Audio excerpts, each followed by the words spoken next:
Ladies and gentlemen, Hebrews and Shebrews, welcome to the Life Podcast, where we inspire you to thrive as peculiar people in a modern world. And today we're doing that by talking with Katie Bertino. She has a YouTube channel called Good Patriot with a ton of subscribers, and she also has a shop called Not Quite Eden, where she makes all sorts of awesome health things like comfrey salves and throat sprays and stomach reliefs and inflammation tinctures. All of this is natural and clean stuff. And we're going to talk to her all about being a creator on social media and burning out, and then how to avoid burning out. And we're going to talk to her about gender roles. And we're going to talk to her about the importance of having the proper authority structure in your life and your marriage and your church group, your Torah group. We'll also talk to her about coming into Torah. Before we get into this episode, let me give you a little message about our sponsor, Azure Standard. Azure Standard is an organic food production and distribution company owned by Torah Observant believers. That means that they vet all the things on their site so that none of them have unclean ingredients according to Leviticus 11. That's a huge deal because then you're not going to have to spend all of your time looking and Googling and searching, does this have pork gelatin in it? And that's especially important when you're thinking about supplements. Azure Well is a new line of supplements released by Azure Standard, and they were curated and put together by Dr. Alfonso Manzo III. He was on one of our podcasts, and he was in the documentary The Way. The coolest thing about this supplement line is that they are not synthetic vitamins and minerals. They're whole food based vitamins and minerals. And so what that means is that they're real fruits, okay? He puts real fruits and vegetables in these things so that it's as close to the way that Yah created it as possible. Monzo also says synthetic vitamin D is like a steroid and it's horrible for you. He recommended to me this Alaskan cod liver oil, which naturally has vitamin D in it. It's just in the cod liver oil. So there's your vitamin D. Here's the rest of your vitamins. He even puts copper in here. He says it's the little known ingredient that we're all missing. You can go to azurestandard.com and put in code THELIFE15 and get 15% off your first order of $100 or more, and support David Stelzer, the Torah Observant owner of Azure Standard, who has already done all the legwork for you to make sure that all the products that you're consuming are clean according to the Bible. So what are you waiting for? Go to azurestandard.com, put in code THELIFE15, and save 15% on your first order of $100 or more. Thank you guys so much for watching this show. If you love it, like it, share it, subscribe to the channel, hit the bell, and we'll tell you when new stuff comes out, or YouTube will tell you, and tell everyone you know about the show. So without further ado, I give you Katie. Katie, welcome to the Life Podcast. Thanks for taking the time to be here today. Oh, it's my pleasure. Thank you so much, Luke. I'm excited. This is probably the podcast that I've been most excited to be on. Over the years, I've been on a lot of podcasts, but this one actually has more deep meaning behind it. And we're super excited. We, as in my husband, he and I are super excited that I'm on the show today. No way. That is, That's awesome to hear. And I hope that we can live up to your expectations. We'll see. Well, you better. Yeah. I'll try, and I'll start out so I don't make errors. I'll start out with my normal go-to, which is, can you tell us a little about yourself, who you are, and your testimony, how you eventually came into the Torah? Yeah, sure. So my name is Katie Bertino. My husband and I currently reside in Central Texas. We moved here 8 years ago from California. I lived in Orange County my whole life, grew up there, loved it. California was a different place back then. But before we moved, my husband and I have been down the rabbit hole, and my family in general, for a really long time. So we kind of saw the writing on the wall back before we moved that things were kind of going south. So we headed off to Texas in search of faith, family, and freedom, and we found it. And I guess before we left, I had joined a ladies shooting league in California and taught myself how to shoot. And I became very passionate about the Second Amendment and shooting just for a hobby and for sport, or not really sport, for fun, we'll say, because it wasn't that great. And so I basically turned that passion for the Second Amendment into a business and a social media channel called Good Patriot. And so we moved to Texas, and I was, of course, right at home doing all that stuff. I already had the truck and the cowboy boots and the guns, so we fit right in Texas. And basically that channel, after a few years of really hard work, took off in a bit of a bigger way. And it was great while I had it. And like on my YouTube, it starts off with these videos where basically I'm making funny gun skits, because there's a company called Black Rifle Coffee, very well known and everything. So they would do these parody skits about the gun community, but they were full of like bad language and too much cleavage. And so I looked at that and I'm like, well, I've got funny ideas, but we're not going that that route. I want to make these videos clean, and I'm going to be the girl in the gun community that does these funny parody videos.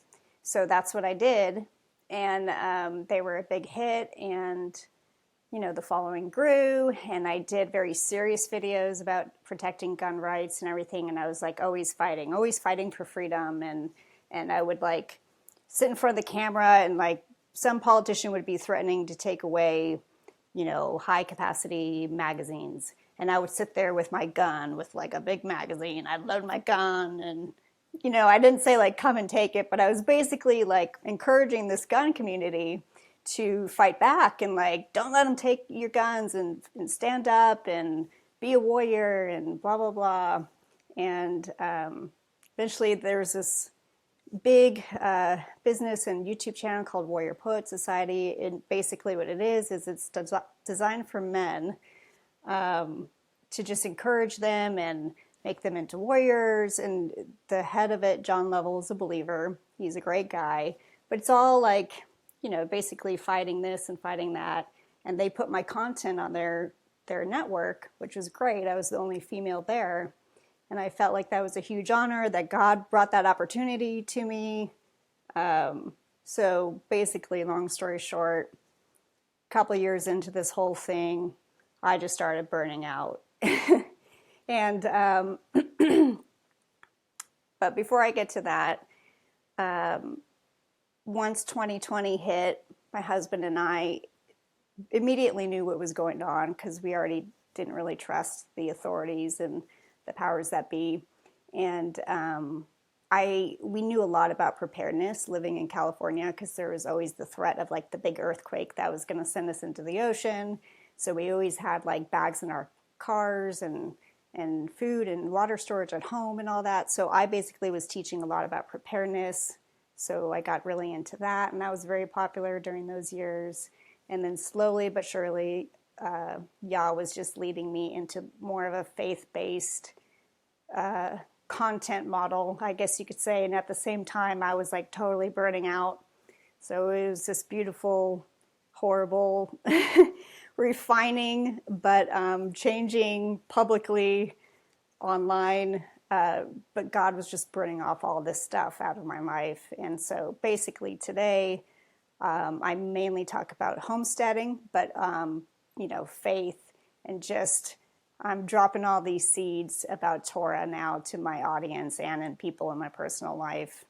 We're kind of more babies in the Torah movement. We're on our third year. So we jumped right in once we knew about it, but we are still, of course, on this journey, as we all are, till the day we die, about learning more and more about it. I don't know. That's basically my story. You want to know the details about the Torah? Yeah. I'll let you ask the questions. Wow. How's that? There's so many. I have so many questions now. There's so many ways to go, but let's start with the Torah.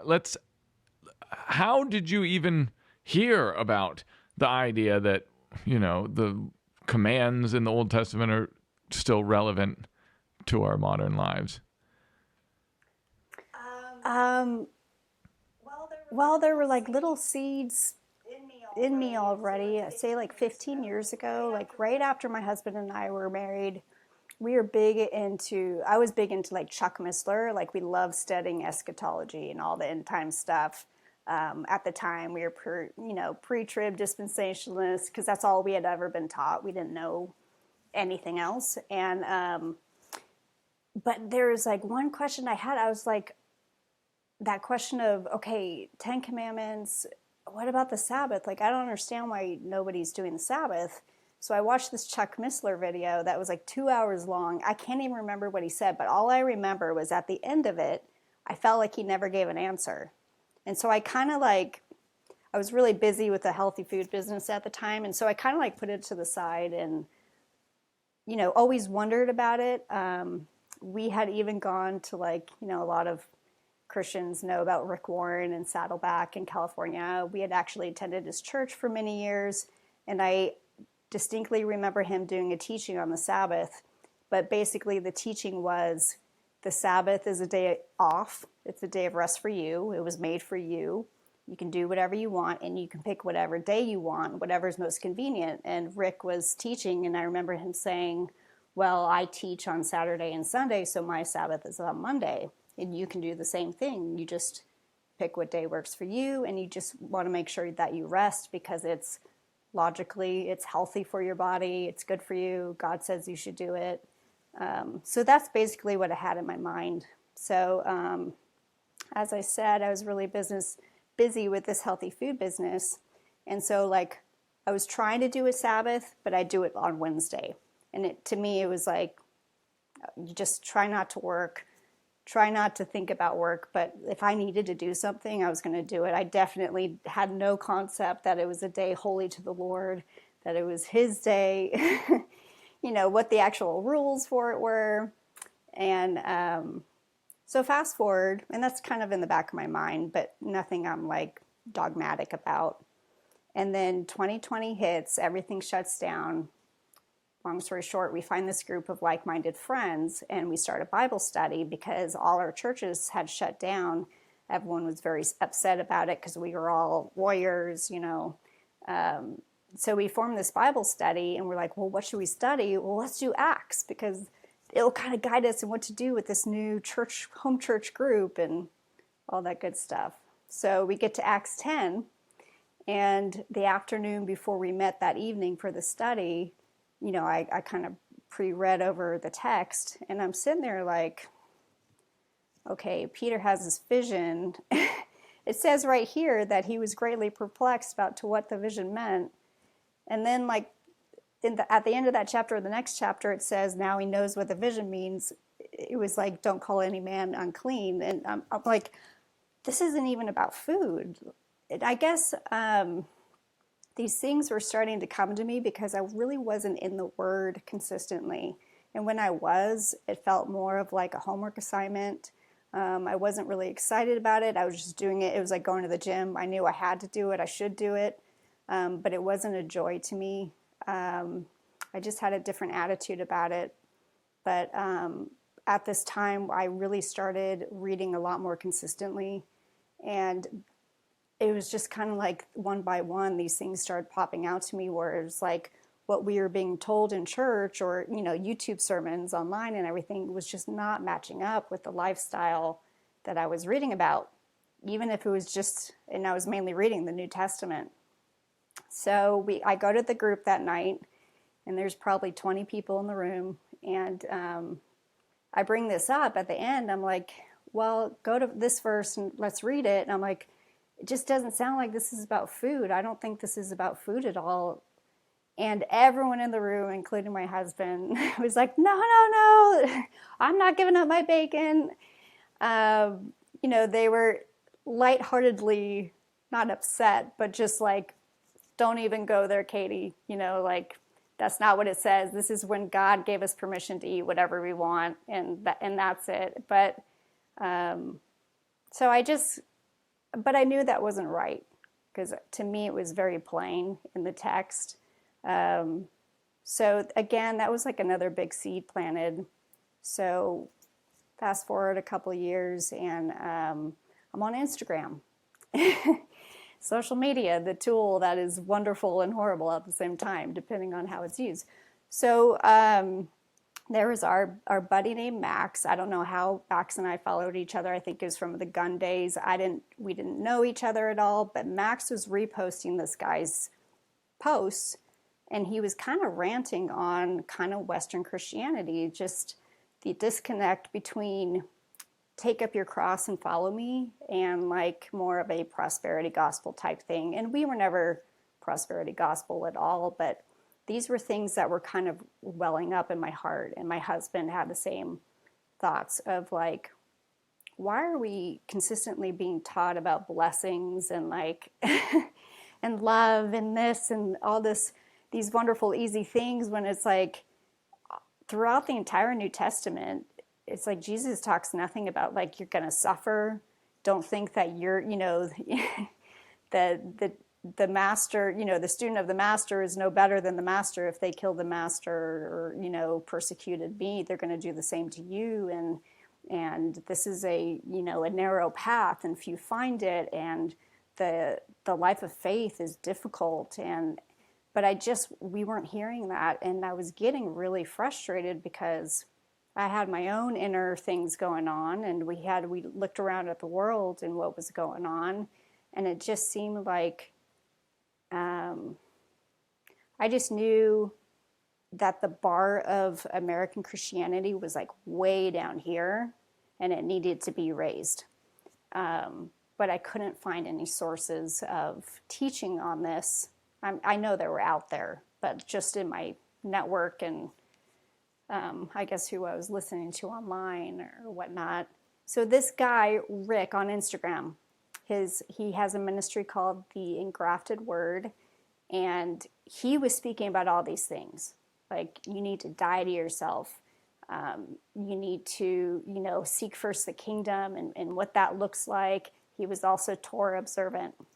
So he would be posting these convicting paragraphs on his Instagram feed, and I was like soaking that up like a sponge because I was just like craving that meat. Like I wanted to feel convicted. I wanted to grow.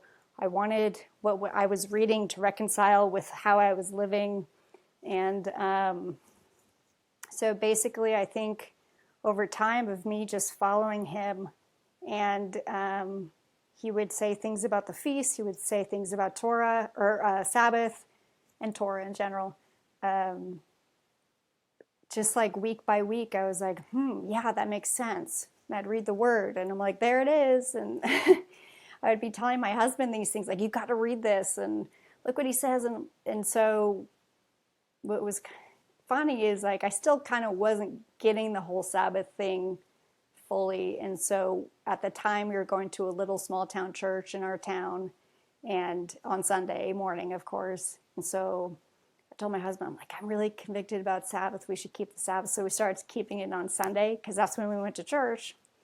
And maybe like a month or two after that, I said something to Rick because he was talking about Sabbath. And I said, well, can you do Sunday? Because I still had that Rick Warren thing in my head. I'm like, can't we do Sunday since we go to church on Sunday? And it kind of lines up that way. And he just kind of like firmly but gently said, it's not your day. And it just kind of hit me. I'm like, he's right. Like, what am I even thinking? So my husband and I started doing Sabbath on Saturday, which was a really interesting, huge mental adjustment, and I'm sure you guys have all experienced this. Just how the world is so busy on that day, and you're not doing anything. And so, it was wonderful and so weird at the same time to like that counterculture. Now you're swimming the other way. But that was basically how it started. So I found Torah through Instagram, pretty much. Awesome. Wow. During this 2020 period, it's so curious to me that we all kind of needed some shaking of some sort out of our ordinary routine in order to wake up and get closer to God, I guess. That's one thing I noticed from your story, and I think I've heard it from multiple people. And then the other thing that I noticed from your story was that it seems that we internally desire a creator, a God who expects something from us. It's not just a God that is like, everything you're doing is fine. You choose the day. You choose the day. You choose how you're going to do this. You choose this and this. We're looking for actual guidance on how to live and what to do and what he wants. We need that. We're not the makers. We're the ones that were made. So we really need that guidance. And I love that about the Torah. So I noticed those things in your story. Yeah, for sure. Especially as a woman. Like, I think women, I wrote something in, I don't journal a lot, which I should, because it's so good for us to write down stuff we're learning and everything, because we just seem to forget later on. But did write down something. I was talking about like my adrenals being burned out, and how when I started my social media channels, my following was a majority of men, because I was in the gun community and it just has more men in it. And so, they were always very supportive, and not that I didn't have women supporting me too, but women were more combative at me. And my whole point, and they were like almost annoying to me. They were always nitpicking and critiquing. But I say that because as my following has changed and gone to a majority of women, which is how it's supposed to be and what I want it to be, I've noticed like they've become incredibly supportive. And I think that's because I was going against the natural order of how men and women were designed.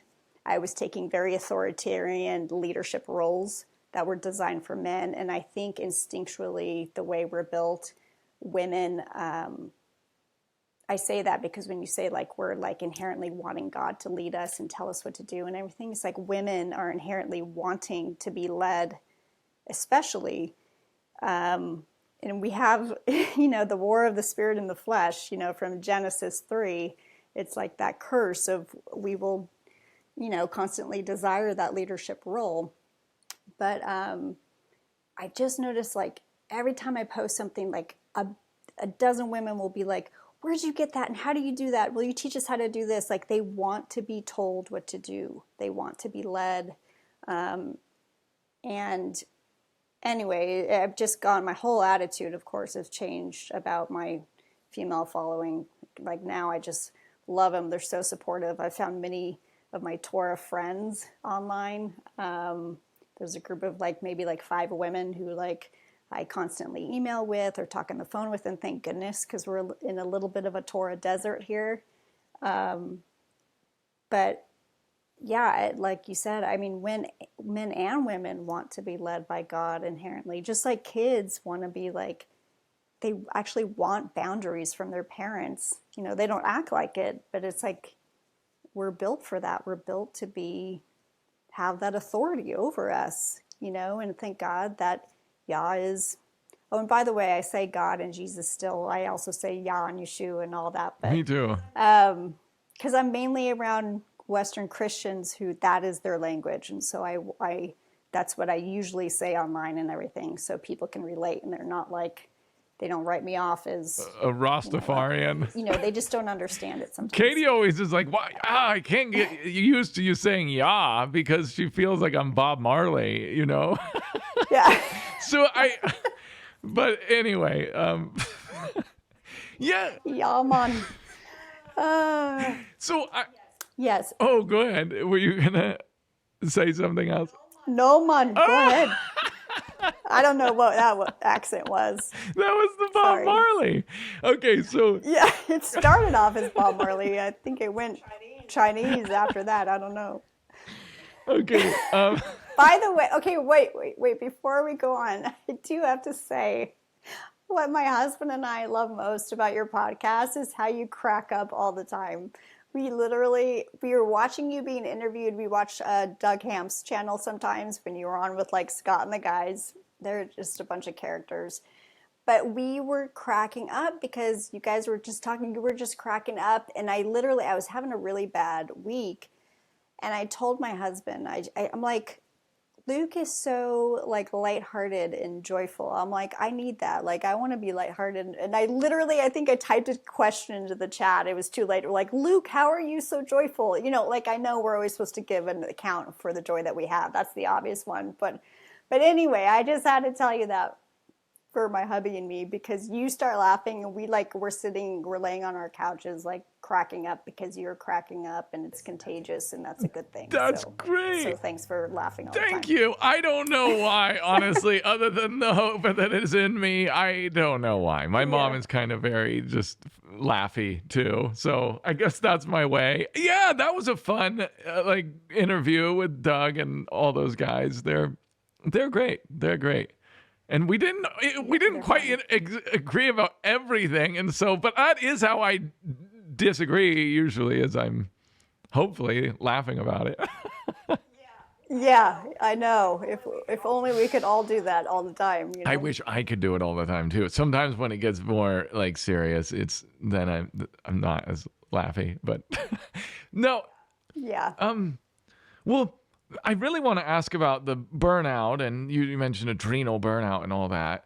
But maybe before we get away from your Torah journey, I should at least ask you how all of your family and friends reacted to once you finally were like, okay, we are doing things slightly different than everyone else. Like Saturday is the Sabbath we chose. I mean, because he chose it. So can you talk about the reaction of family and friends to that? Sure. Of course, it wasn't this big reveal or anything. And then some of our, my husband's side of the family, we haven't had the official conversation about the entire thing yet. And that's me honoring my husband, and my husband just knowing his family, and things they either have or have not reacted to in certain ways in the past. So that one, they know though, because lucky for me, I talk about this all the time on social media. And so I kind of forget family and friends are following me and they're seeing all these things. And so that's the main way where people have found out. So I know that my husband's family knows.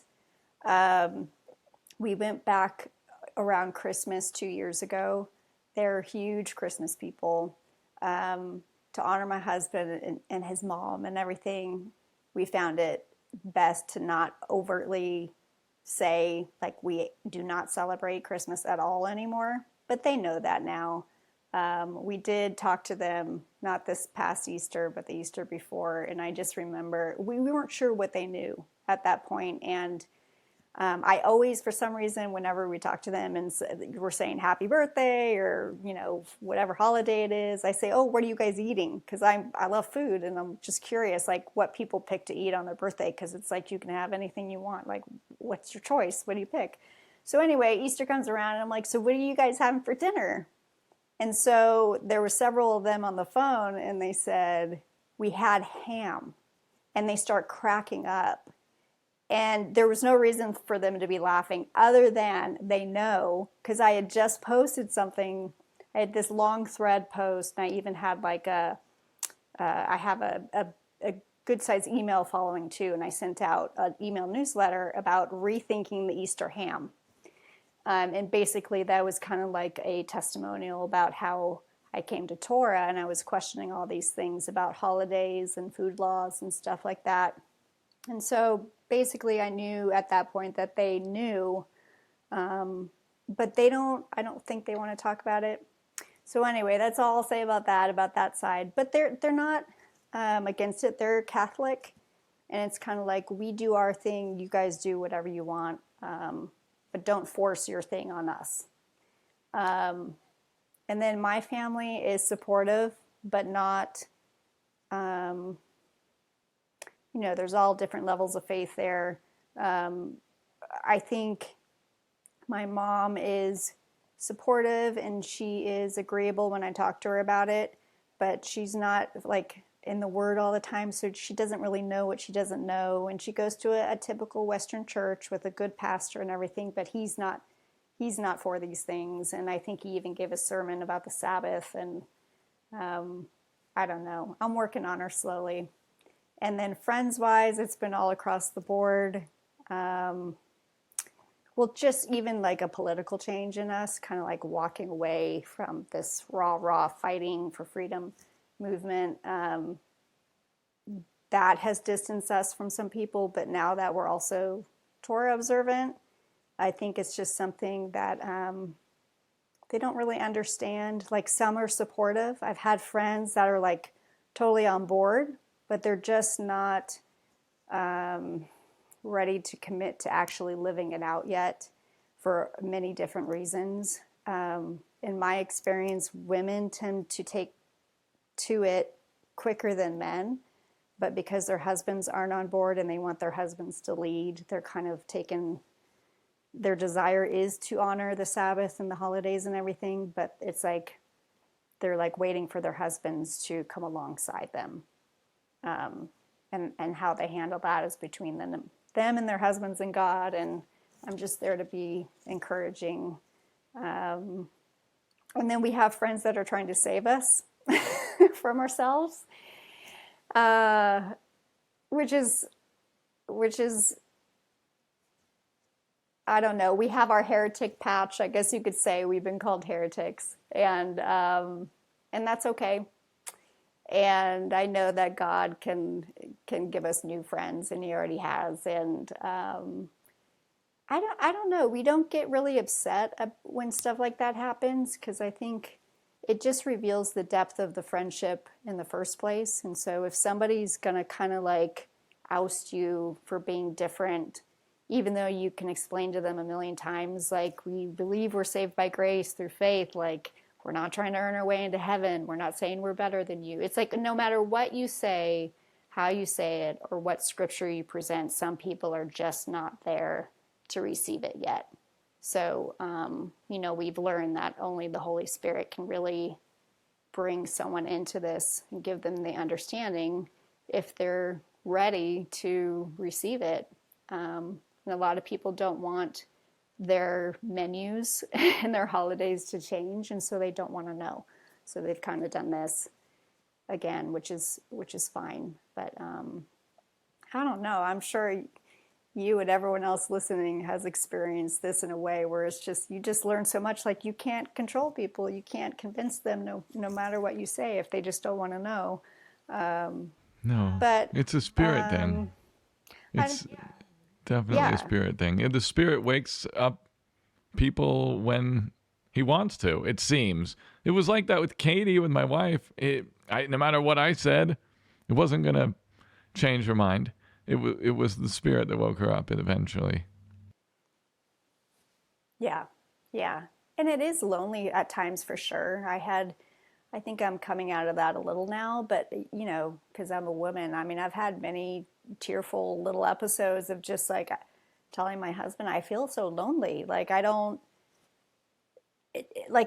feel like on many different levels, including Torah, I've changed so much in the last few years that most of my friendships are no longer the same, even though God has brought new friendships in.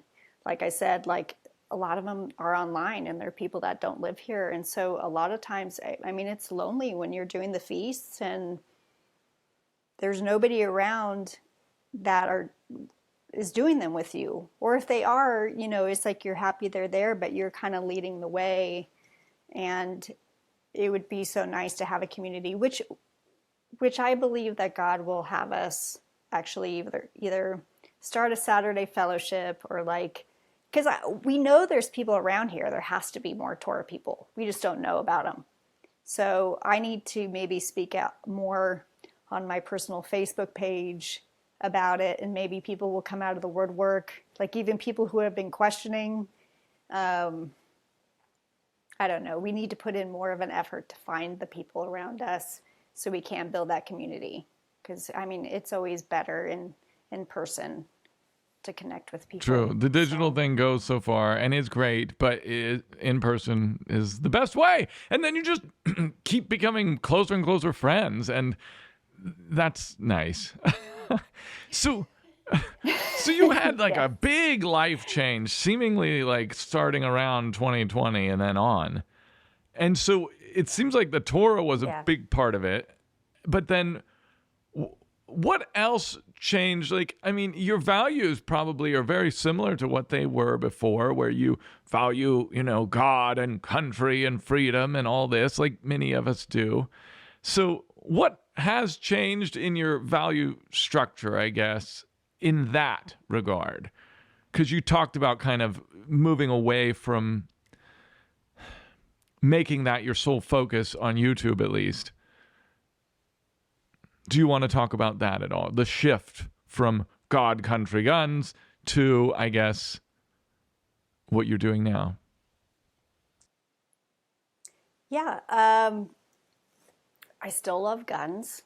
I still have guns. We still have preparedness supplies, and I'm very grateful for my country. I think that I've probably gone from, here's the basic premise of it, is Yah showed me that just through reading his word. I'm reading the stories about all our brothers and sisters in the faith that came before us. And then I have over here this thing that I've been preaching and teaching and fighting for, is what the founding fathers did in 1776. And I think that I've been part of a system in our country where on the surface these things seem very virtuous and everything, but everything defaults to 1776 and what they did then in terms of like how we fight and the values we fight for and everything. So instead of defaulting to Yeshua and the disciples and those our brothers and sisters in the faith, American Christians tend to default to Thomas Jefferson and John Adams and George Washington. And I was the leader of that, not the leader, but a voice for that movement very strongly. I even made wood wall decor with all their quotes on it, and sold American flags that I would make and all that stuff. I had all the decor in my house. And so while I very much esteem the blessing of freedom and doing what we can to maintain it, God just taught me that, like, I'm reading the Bible, and there's like, freedom is not a paramount virtue that we're supposed to be striving for as biblical believers. But we've been taught as Americans that it's like the pinnacle, like freedom at all costs. You fight for it because we have it here and all that stuff. And so basically it was like the American narrative and the biblical narrative were not really lining up. And they were like a Venn diagram, in the middle, it's like they shared some things, but it's like, it's not, patriotism shares qualities of our faith, but they are not the same, and I do not think they should be like aligned with each other. I was in a Bible study and someone said like, oh, they go hand in hand. And I was kind of thinking to myself, no, they don't, because there's Yah and there's Yah, and there's nothing else aligned with him equally. And I think most American Christians would say, oh, well, it's not an idol. Like, I'm not aligning my patriotism with my faith in that regard. But I'm like, but you are, because I've seen it a million times over in the emails that I get and the comments I receive and the things I see on social media. They don't realize it, but American Christians are very much, living in idolatry when it comes to patriotism. So it sounds like they have the order wrong. Instead of the order that's commonly said, God, family, country, it's kind of become country, family, God. And so maybe that's the problem. I think they associate our country with God. They think they're one and the same. And they're just not. This is a country, this is a piece of land. We're blessed to live in it. We're also cursed to live in it because it's kind of like Babylon. I mean, if you want to get how I really feel is what I've just come to realize is like there's lots of really great things about our nation and there's terrible things about our nation. And so when people of the faith are claiming God bless America and God is doing this because he's blessing us, he's making us great again, and da da da, I'm like, absolutely not. I think we're actually under judgment. And they don't realize that judgment doesn't come in like, the other political spectrums package all the time. It can often come hidden in seemingly good people that are possibly setting us up for bigger, badder systems. But basically, here's kind of an example that maybe I can like wrap a prettier package around what I'm trying to say. Is in the last election, I have chosen, and I'm not telling people what I think they should do. Everyone has their own convictions and not, but I decided in 2020 that I was no longer going to vote federally because I just didn't believe that our votes really mattered. I believe, the system's kind of rigged. They're two wings of the same bird type of thing. But what I saw in this last election is all the big Christian, national, patriotic accounts got to a point where they were almost threatening people that if you don't vote, because a lot of people were opting out of voting because they were kind of seeing the puppet strings and like, I don't want to participate in that. I don't want to be a part of that system. And that was because a lot of people are saying they weren't going to be voting this time around. I think that invoked a lot of fear in people. And so we had people very high up in the influencer spectrum, I guess you could say, basically saying if you don't vote for Trump, like you're going to be judged by God. Things like that, where it's like, if you don't vote for Trump, you're for abortion, which is so ironic because he actually is for abortion up until a certain point. So it just, I don't know, it kind of baffles my mind. But we've been so indoctrinated into a two-party system that we think there is no choice C or D or E or F. And I just saw a lot of vitriol, a lot of hate, a lot of condemnation, a lot of, and it's all fear-based, just a lot of threats coming from these people that are supposed to be of the faith and like leading, people following them, I guess you could say. And it was just really ugly. And to me, that just revealed the hope that they have in the political system rather than the trust that they have in Yah. And so I've gotten to a point where my trust is in Yah.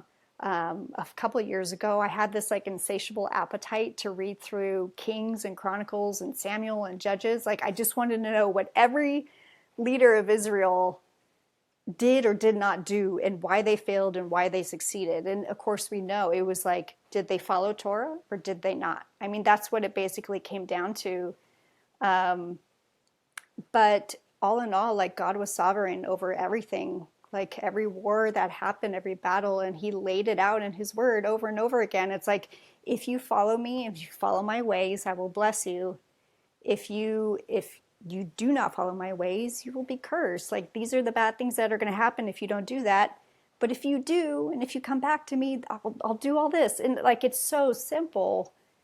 And I think that's what's really the disconnect with the American Christian patriotic movement is I don't think that most of them have read the Old Testament. They don't understand how God works in the political sphere.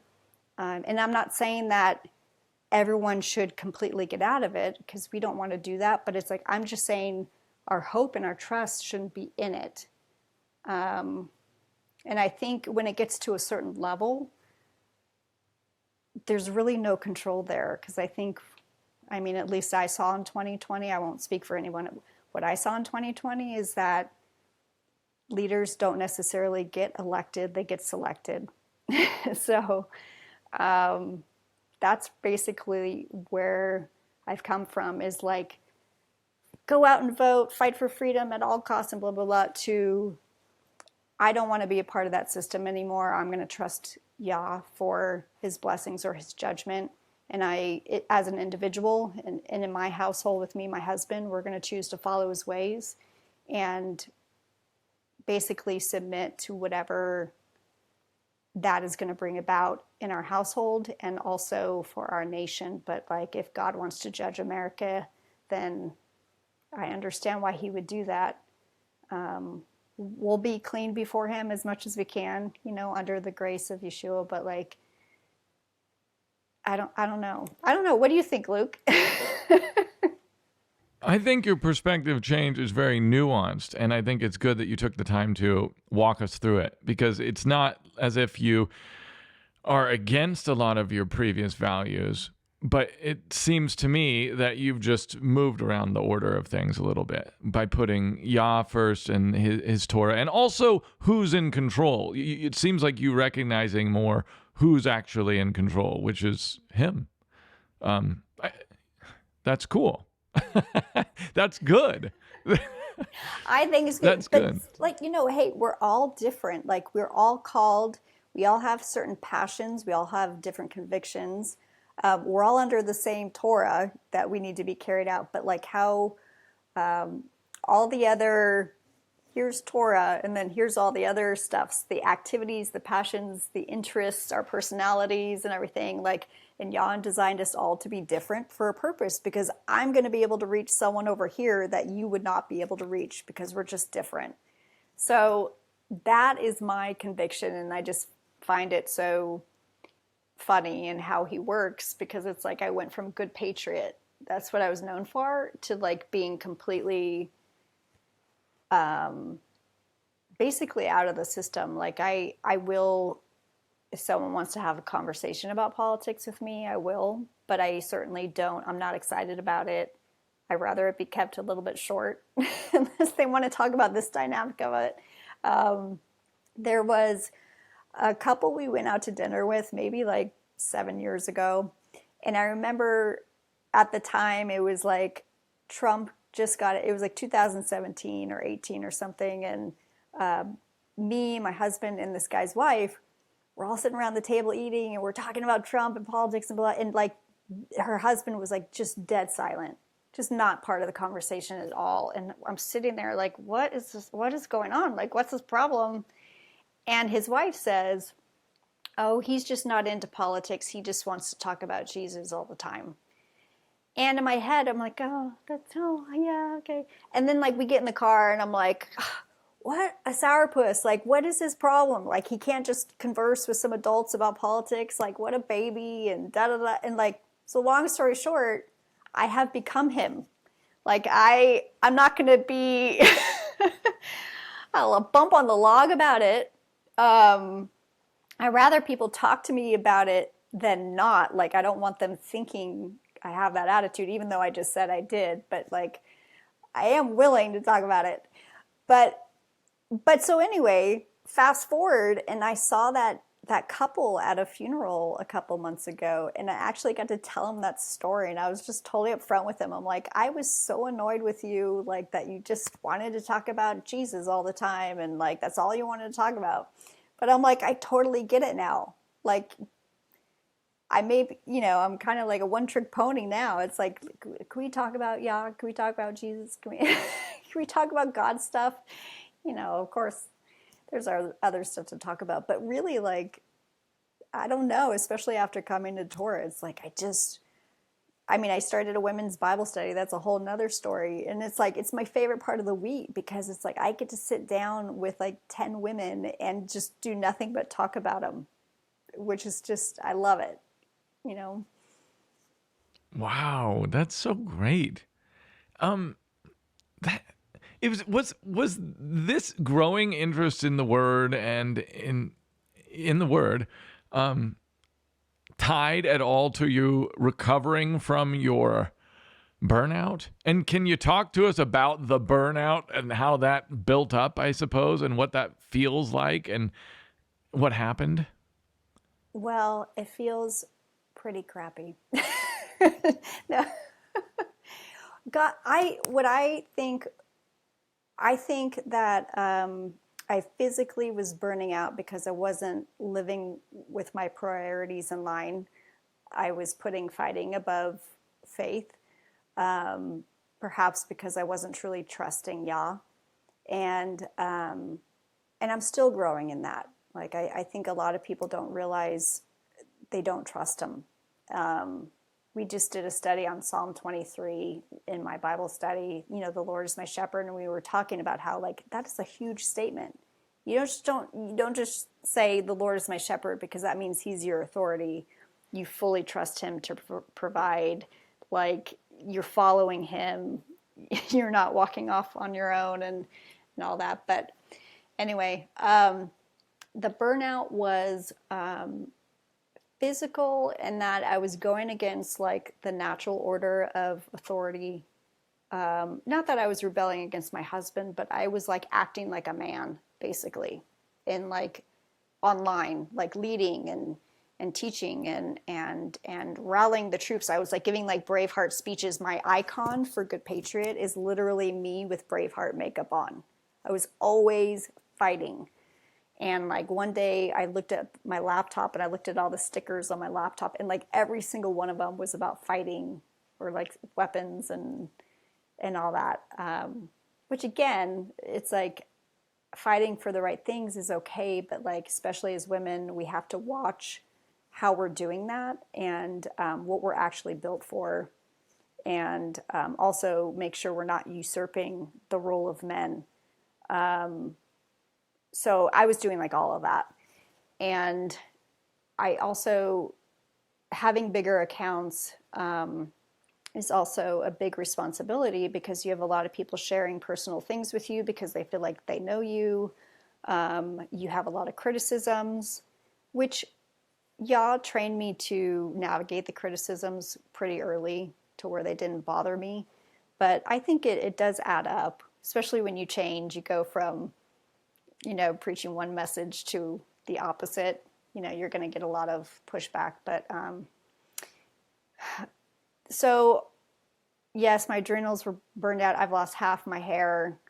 I'm in my late 40s. Like the hormones aren't ideal. It was like the perfect storm of physical burnout. But I believe God used all that because He broke me physically, spiritually, emotionally, even financially. Things changed. And I think He was doing that just to prepare me for one, coming into Torah, being completely open to accepting all aspects of it, and then also being able to lead other women. I would say disciple in a discipleship, but I just watched your interview with Michael from Olive Branch, which was great. But it really made me pause and think, because a lot of the things he was saying about women kind of in a way needing to be discipled in a different way because of the nature of women were absolutely true, with rare exception.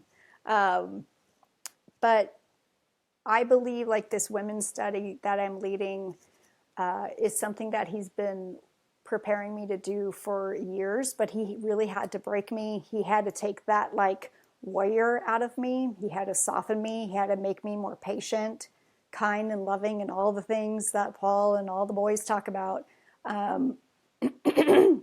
Because I was so, my knee-jerk reaction to everything was to fight from all those years of doing that he had to like bring me low and make it so I wasn't sufficient in myself anymore, because I wasn't. Like I lost all my motivation. That's what affected things financially. Like I had told my husband, set your business aside. We're going to go full throttle with mine because I've got this big following and we shouldn't waste it and blah, blah, blah. Like, well, this was like in my burnout and I still wasn't getting it. I was thinking we could actually, like, I was going to be doing all this stuff and we were going to make money just through my business alone. So he set his business aside and I just totally melted and broke and I couldn't do any of it. And so, right now we're like recovering that time to where he he stopped marketing and doing all these things. And I had my, like, not my breakdown, but my just like, I just got to a point where I couldn't motivate myself to make a video. I couldn't, like, I would write scripts and they'd just sit in a drawer. The last video I made, it was a video about bird flu and how they were going to bring down the food system, which I think it's a great video. And if they're going to do it that way, either sooner or later, I think it has a lot of great points, and that Yah's given me some knowledge and the ability to teach things in a way that's easy to understand. And I think that's one reason my YouTube videos were so popular. Like that script, I literally, and of course no one would ever know it, but in the middle of it, I literally broke down sobbing because I couldn't even get like words out. Like I was so full of like self-doubt, like just basically because Yah was just like, stop, like just stop trying to control, stop trying to fix, stop trying to fight, stop trying to take the yoke upon solving this problem upon your own shoulders and realize that I have everything under control. Like it took a couple years for me to get to a point where I just kind of surrendered everything and stopped, and it's a habit built up. So I continuously have to discipline myself to not put yokes on my shoulders that aren't mine. And so, yeah, that just led to a major humbling. And even, I'll give you the example, like in Bible studies I was a part of. These are, Western Christian Bible studies. I got to a point where, like, I was so passionate and so fighting for, like, defending the word and everything. Like, I was almost kicked out of a Bible study. We were doing a study on Revelation that we didn't even finish because it got so contentious, and then Yah's brought me to a point now today where I look back and I'm like, I can't believe, not that I wasn't acting like atrociously or like terribly. I was just coming to the level of maybe people were upset at the things I or my husband were saying and they raised their voice, but I matched them and I should have just let it go. Like again, that was a yoke of me putting it on my shoulders of, I need to make sure that they get this scripture. I need to make sure that they understand this concept and that what this teacher is saying is wrong. It's like, we're not going to be taken out of here and avoid all trouble. We're going through hard times. And like, I just took it upon myself to correct everything, and it was ridiculous. So through all this humbling, he just completely changed me. And I think he knew that he wanted me to lead this women's study because it's giving me an opportunity to like plant all these beautiful Torah seeds into women and really go back to like the Hebraic way of thinking. And we're in the Old Testament, and it's been really beautiful so far, but he just knew what needed to happen to get me to a place to be able to be a servant leader in that role instead of this like, warrior militant, a little too passionate Katie. So here we are. And I don't know. I will say this cool little testimony about the study is, so I've been fighting starting this women's study for a long time. And I knew that God wanted me to do it. I knew I was in training up until a point. So anyway, one night, middle of the night, I wake up, I'm up for hours, and through like, basically my frustration being in certain Bible studies was growing to a point where it was like I was so frustrated and sad at the state of them. They were just, a lot of them were so weak and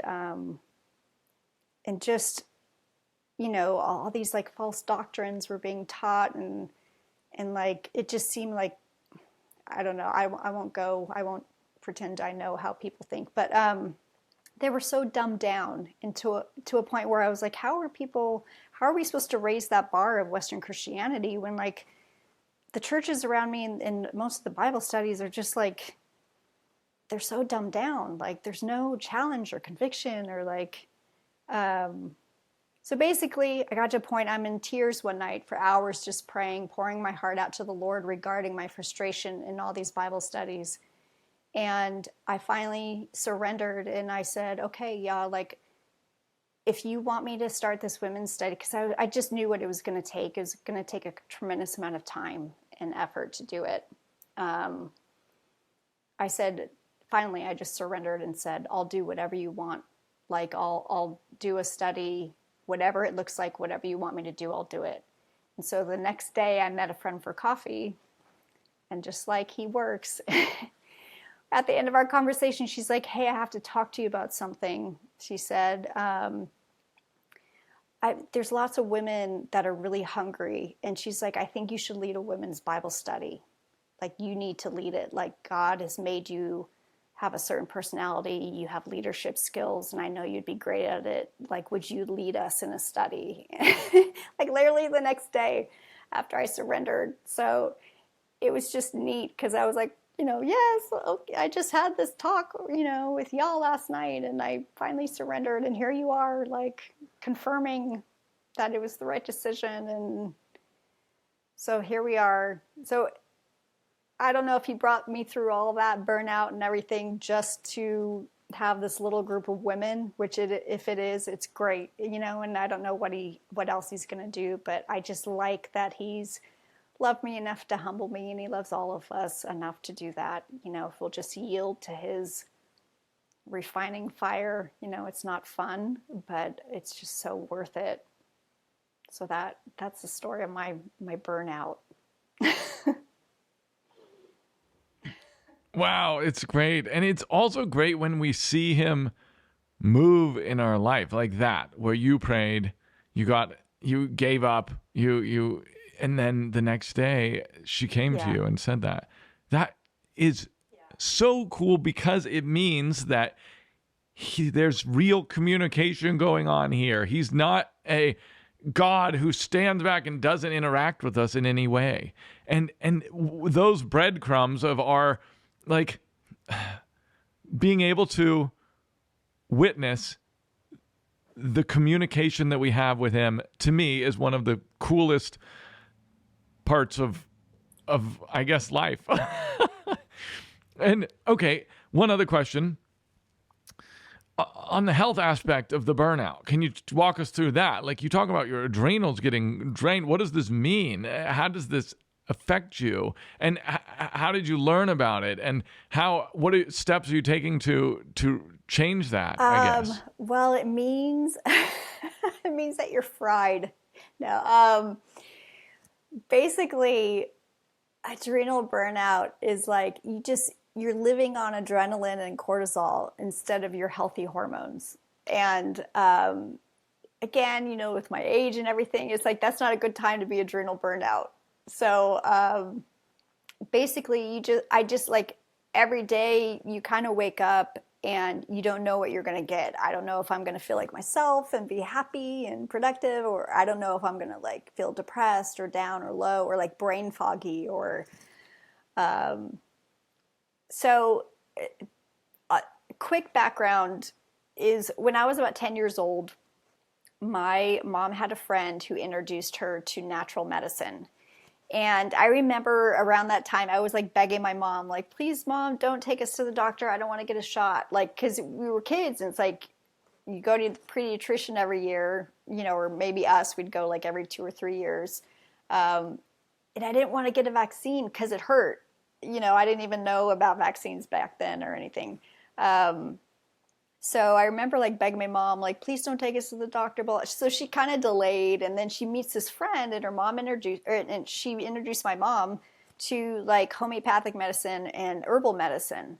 And we started going to a nutritionist, this crazy lady that was like an hour away.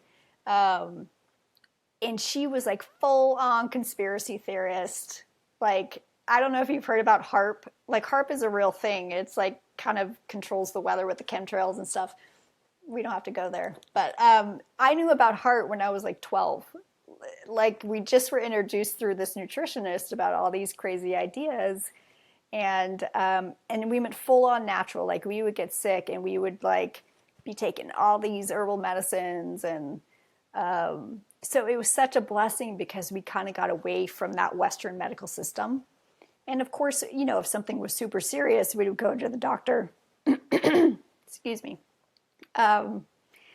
So, and then my mom started making change. Like, I remember distinctly like going from white bread to wheat bread, and it was like the biggest deal ever. And it wasn't even healthy wheat bread. It was like store-bought home-fried wheat or whatever. But anyway, we still ate like the standard American diet and stuff like that, but we were just, I don't know, we are always open to the more conspiratorial-minded theories out there, and we questioned Western medicine. And so fast forward, my father got cancer.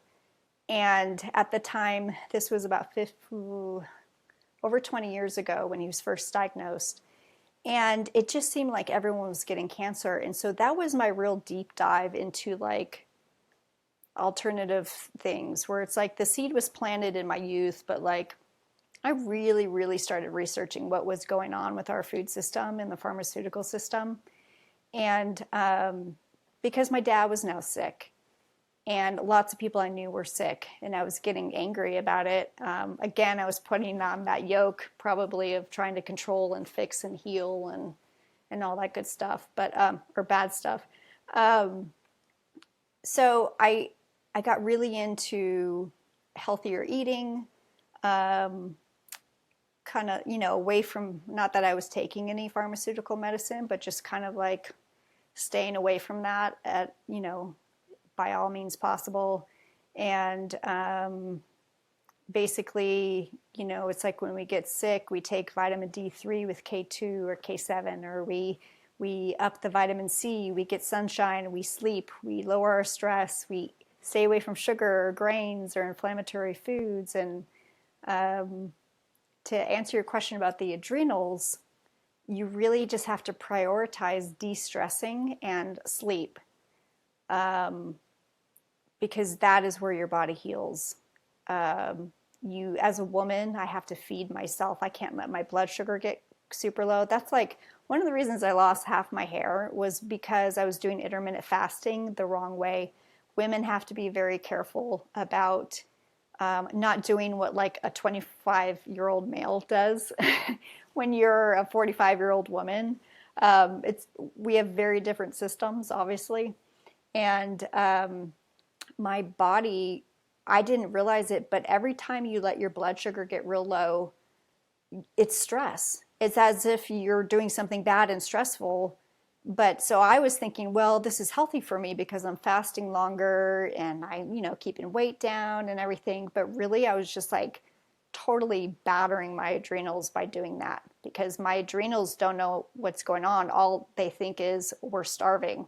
And so we're going to send out cortisol and we're going to keep you going with adrenaline, but you don't know it, but you're like destroying your hormone system right here.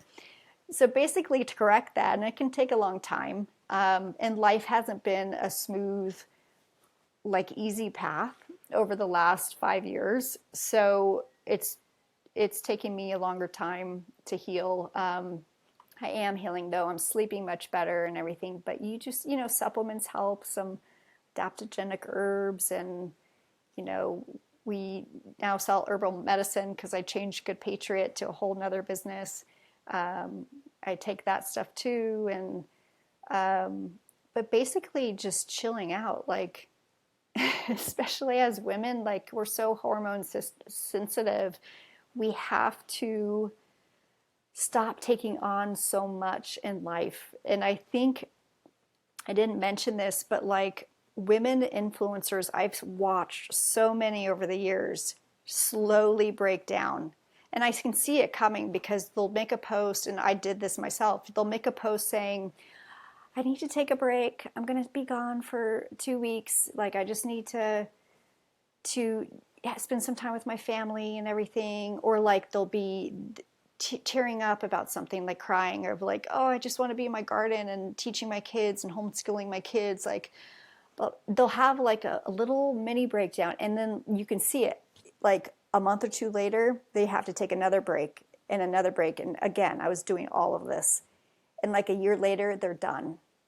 They're just broken because women especially are taking on too much, because we're on social media and we're seeing all these other women, and maybe they're 25 and you're 40, and you see this 25-year-old, she's got a ranch, she's got the cows and the chickens and the kids, she's homeschooling, she's cooking scratch dinners for her family, she has a program, she has a web conference that's coming up, like she's doing all these things, and you're kind of thinking internally like, okay, I'm barely handling my chickens right now, like what's wrong with me?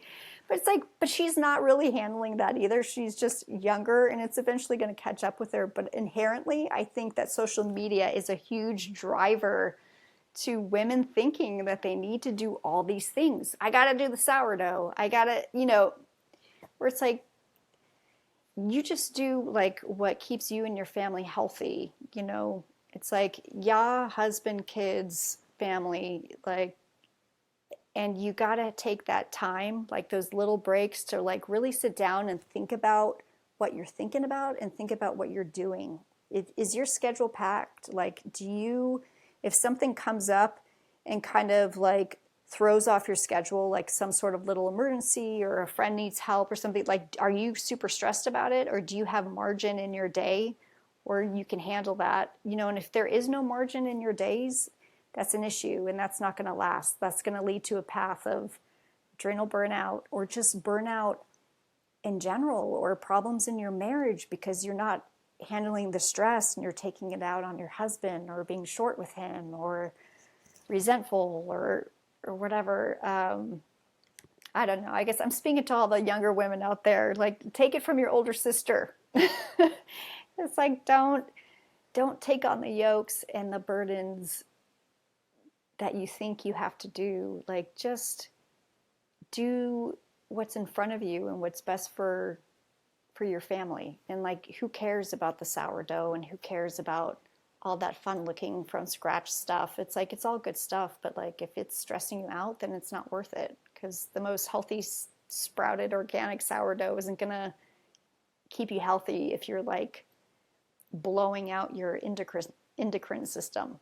You know what I mean? I don't know. Luke, you're a man. Like, I should be talking to Katie about this. She'd probably be like, yeah, I can see that. No, I know she will. This will resonate. I'm sure it resonates with everyone. A lot of it, especially depending on their personality type. Some people, men and women, take on too much.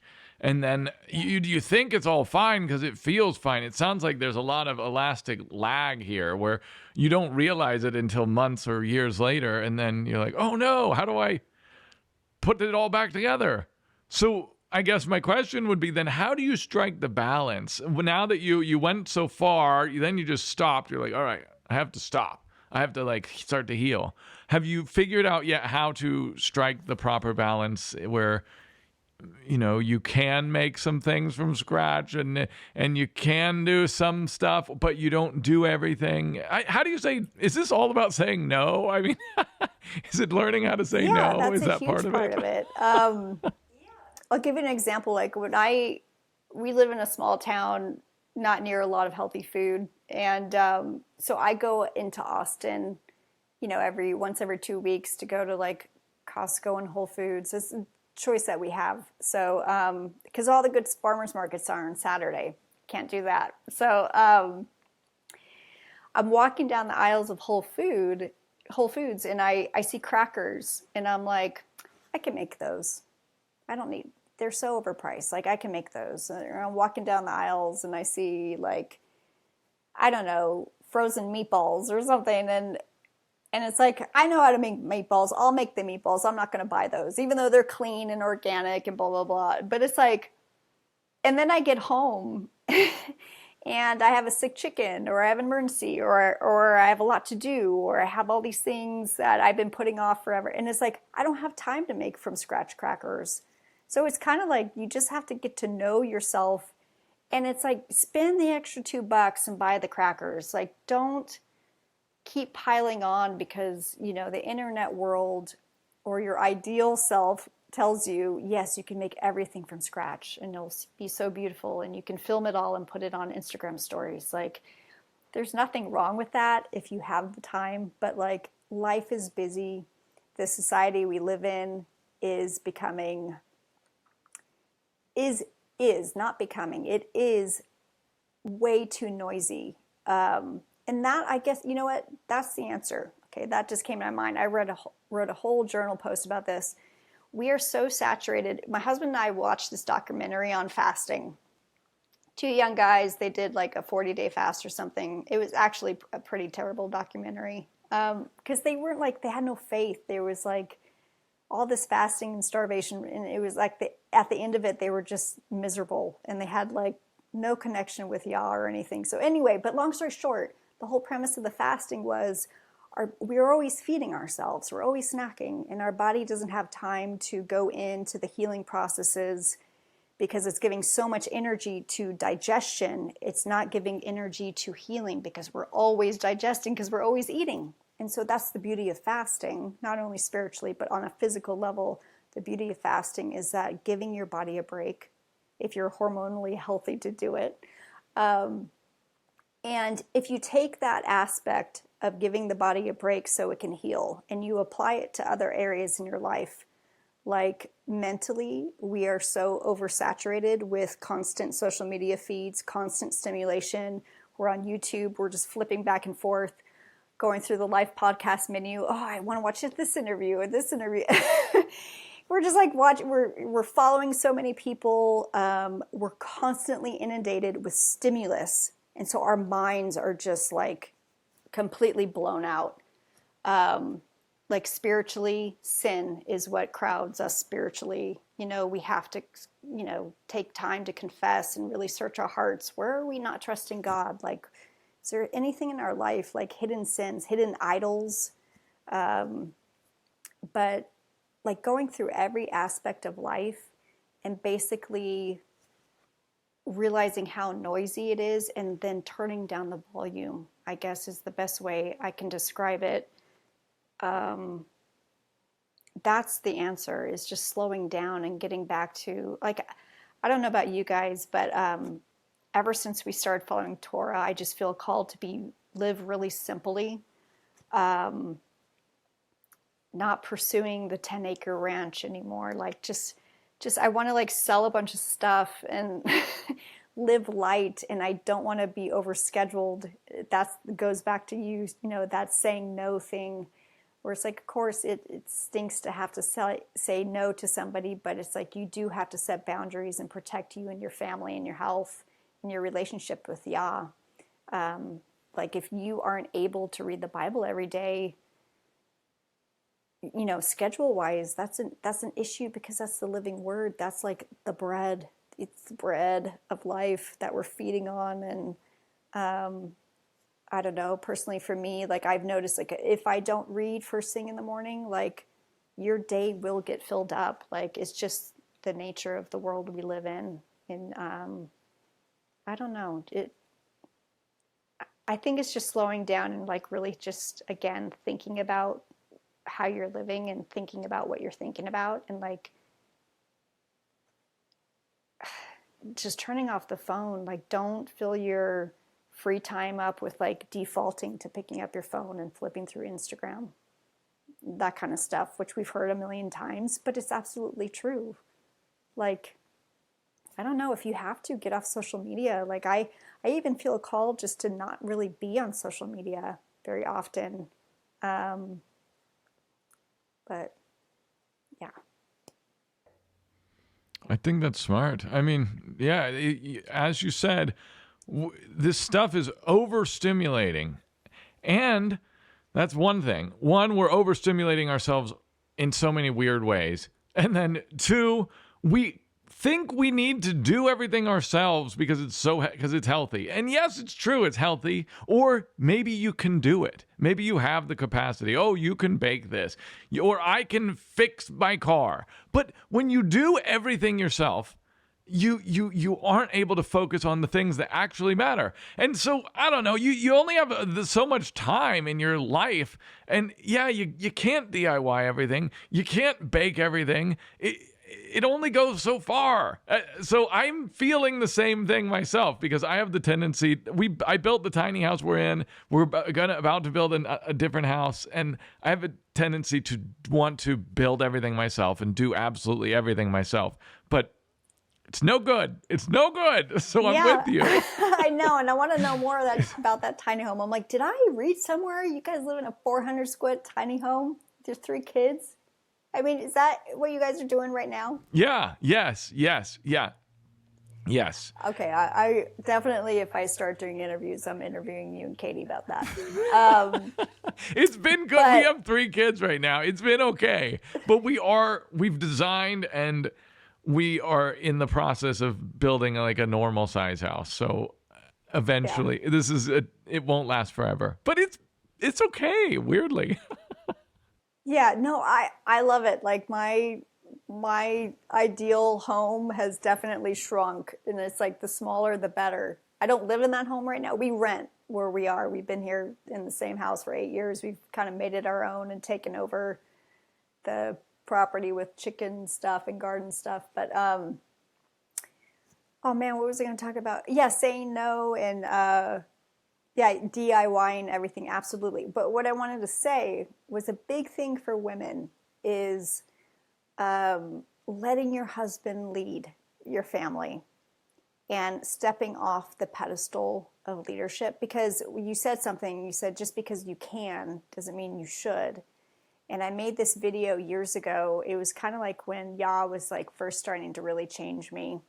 And what led me to making the video was I was at some meeting and a gentleman was giving a talk on like sex trafficking or something. And maybe like 12 people there, men and women. And the gentleman said, would someone like to close us out in prayer? And someone I know, a female, she was just like me, that like type A leader, warrior. I will. And she prayed and she, and it was in that moment that I just felt like Yah was showing me just because she can doesn't mean she should, because we're surrounded by men.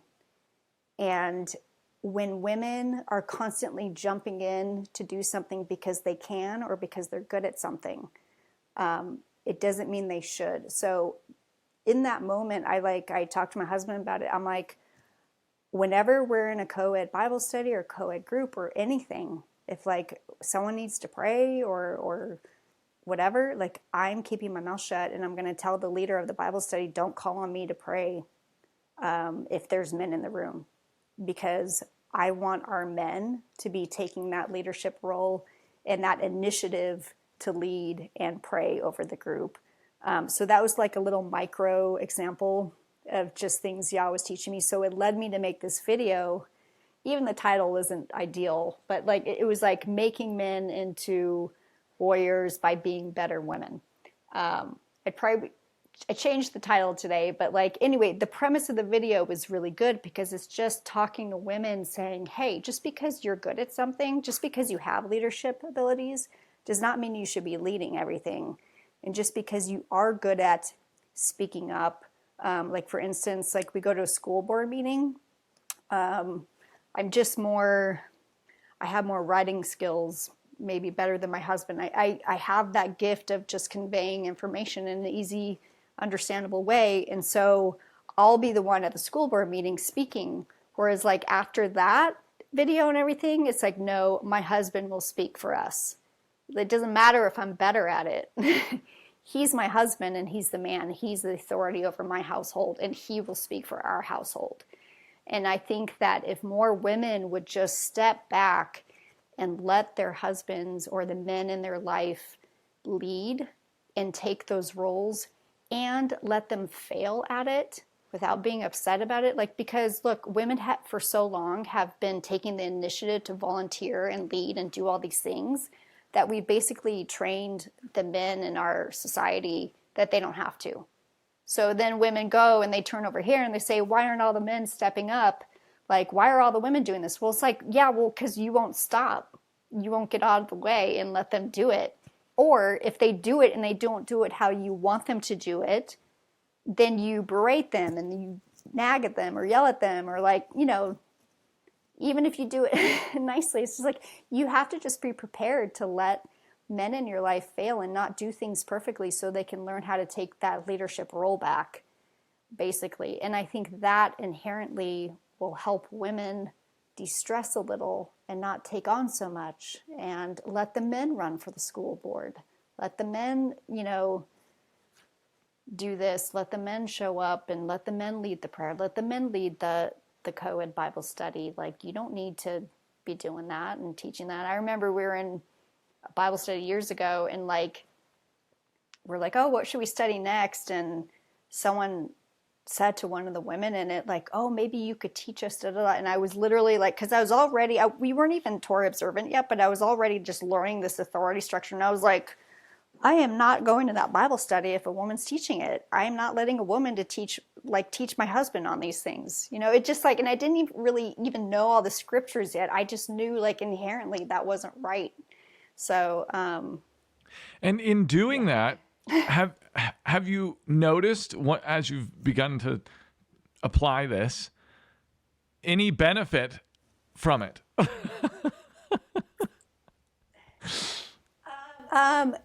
Yeah, I mean, on a practical level, and I wasn't perfect at it, and it's like an adjustment, but like I would have, from the Patriot days, I had a lot of men, especially older men, like kind of putting themselves in this teaching role. They would send me these emails and like telling me what to do and correcting me and doing this and that, and some were really great about it. I had one gentleman, because he just knew this, and this is very rare. One gentleman said, "Can I have your husband's email? I'd like to talk to him about something like that you taught on." That is how it's supposed to happen. Like, he is supposed to go through my husband. Many men don't know that, and so especially in the church, because it's just not taught usually. Curtis and Michael from River Branch had, I think it was Olive Branch at the time with Michael, but he did a great series on the authority structure of, you know, the church and everything and how it's supposed to be run. But anyway, but men would like write me these long emails. Like, even when I started getting into Torah, you know, there was someone who was basically, you know, saying this is heretical, you're Judaizing this, you're this, and like, again, it's like, no matter how many scriptures or how many times you say you're saved by grace, like, it's like they don't hear it. I should have immediately deferred that gentleman to my husband and let him take care of it. So, and I have done that since, but I think that if women knew the appropriate authority structure, and any time a problem surfaced like outside of the realm of their family or whatever, they defaulted to their husband taking care of it, that would be something that would take a load off. So then you could just concentrate on the home and the children. You may not burn out as easily if you offload some of this. That, it seems like that might be part of the help. I don't know. Yeah. Well, like for an example, you know, God's authority structure, you have to be very careful. Like, I don't believe that women should be teaching in the assembly. I don't think that women should be teaching men for several different reasons. One, scripturally. Two, just design-wise, emotional design-wise, I don't think that we're, with rare exception, we're not equipped to handle the responsibility that comes with teaching and the criticism that comes with teaching. For example, there was a young girl talking about Torah, and I think she brought up something about like the lunar Sabbath. And she was making a case for the lunar Sabbath and how we're supposed to be following the moon and everything. And I don't agree with that, but that's beside the point. So anyway, she presents her case, and all these people from the Torah community came out and said, this isn't correct, and here's why. And one gentleman, who's pretty well known in the community, he wasn't, I wouldn't say he was gentle, but he was just firmly saying, here are the scriptures you need to read, and this post is not correct. This is a bunch of hogwash. Because he was defending the word. Again, like he could have done it in a more gentle way. So this girl, she loses it emotionally. And what happened there was she took upon the role of teacher to the community, and I don't think she was prepared for it. And as a woman, she was matched with all this criticism that she wasn't prepared for. And she couldn't handle it, and she lashed out in an unbiblical way. She got really nasty because she wasn't emotionally processing having people come against her. Men are more built for that. And kind of just like Michael said in your interview with him, it's like men can like throw blows with each other and then like go out for a beer. Whereas women internalize, and it's like they won't talk to you for 5 years if you say something wrong. But that's what was happening there. It's just an example of, the beauty of knowing the word and God's perfect structures and trying to stay within the boundaries of Yah's design as men and women.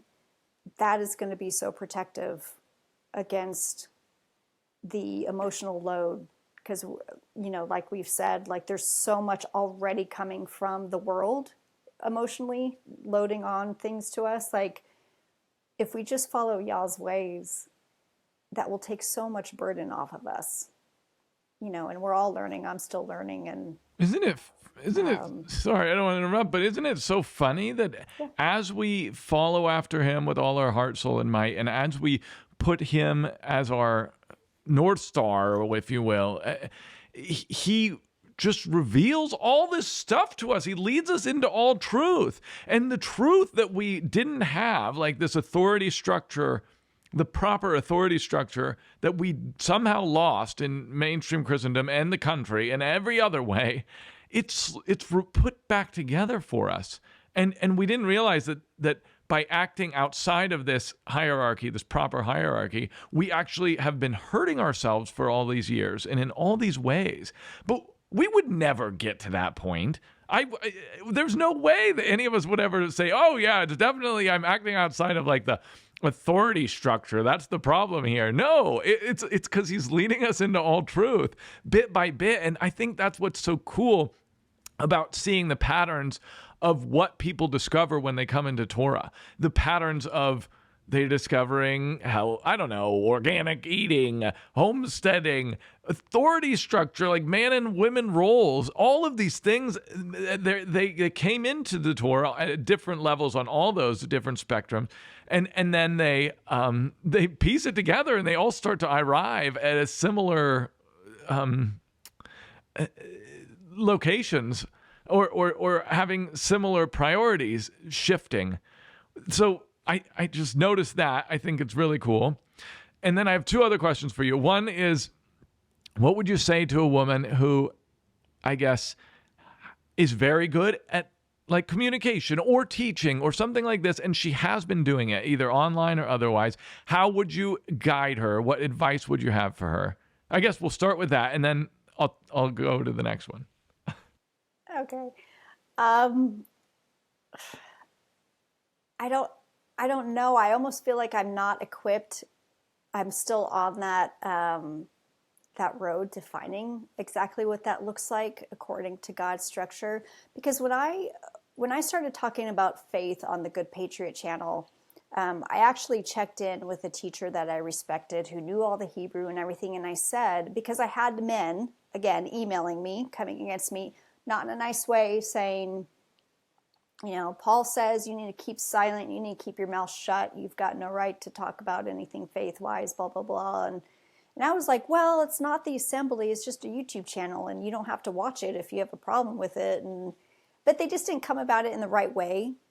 Well, fast forward, and then I'm actually digging into the scriptures myself. And well, actually, before I did that, I went to this teacher and I said, this is what I want to do.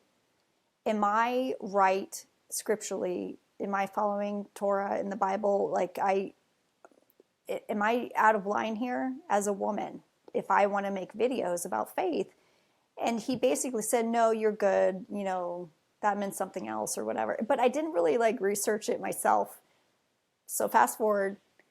And when I do look at scripture, though, I do think that you have to be extremely careful with your audience. Going forward, I'm going to be addressing, I have not made anything faith-based on YouTube since I've come to this realization. But when I do talk about things regarding faith online, I'm going to be addressing women only. And I'll probably give a disclaimer saying, hey, if you want to watch this with your wife, like, that's up to you. But I am not teaching men. I am not here to teach men or tell men what to do. I am addressing your wives if they want to listen. But even that, I'm like, okay, is that okay? Because it's not we're not like gathering, but even like, okay, so this happens. And then I'm thinking, like, we're in this co-ed Bible study.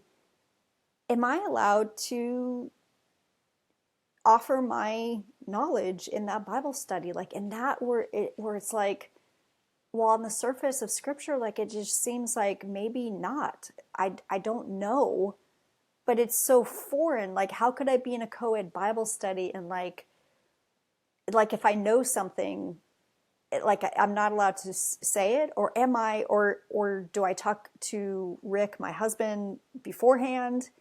But we don't know what's going to come up. Or do I just simply keep silent and I trust God that if people need to know something, or maybe I tell my husband after, hey, maybe you could call him and say, hey, look at these scriptures or whatever. I wish Katie were here so much right now.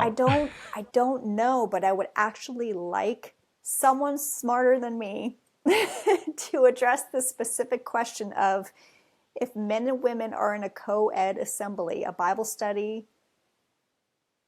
not an official church meeting, but just getting together to talk about the word, which is kind of an assembly, like a home church. So I guess I'm maybe answering my own question, but I would like to know, like, some better educated Hebrew scholar, history, Torah, much longer than me, answers to how do women navigate co-ed Bible studies? That would be the question. So that girl I'm talking to that you want me to guide, I tell her I'm sorry. I don't know. I'm not sure. I'm still trying to figure it out myself. I think that's a great answer. I wish Katie were here too, because she has had to deal with the same question also. She's really good at teaching. She has a brain for it, where things come together for her. And so she wants to teach, and she very much wants to pipe up when we're in a discussion of, like, in our small group. And so we actually, as a group, spent multiple weeks discussing, as a co-ed group, basically, should women be speaking in the group? And what did you come up with? Oh my gosh. Yes, Luke, please, like, share the knowledge, please. Now, not everyone landed on exactly the same page. I'll say that. But I think in general, the idea was that men should be really doing the leading and discussing in the group. If women do have a suggestion and it's very important or, like, relevant, like, Katie will often have these things, some of the women won't talk at all. They just are like, all right, I think I shouldn't be speaking at all. And then some of them, they'll have something, they'll have an exhortation or a prayer or a praise. And if we look at the scriptures, those things, they are spelled out, that it seems that men and women have both of these things. And so we came to the conclusion that for a lot of the prayer, the praise, etc., exhortation, that's open for everyone.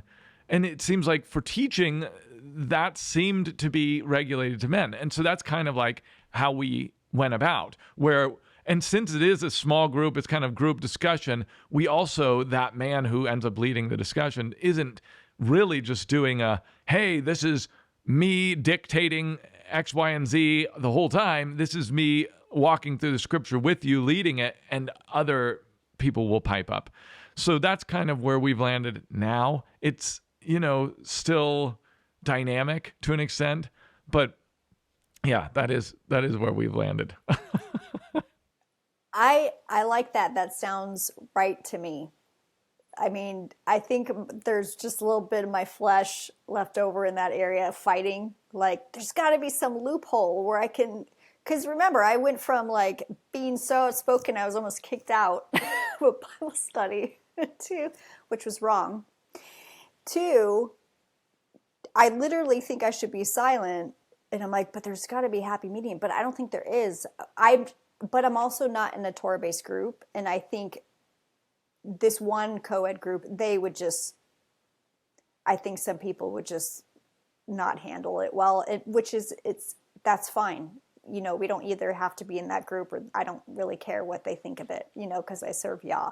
But, well, this is why it's a really good, I think, discussion, because I also wonder, Katie is very good at teaching. We'll just use her as an example, my wife. And she is better at than I am.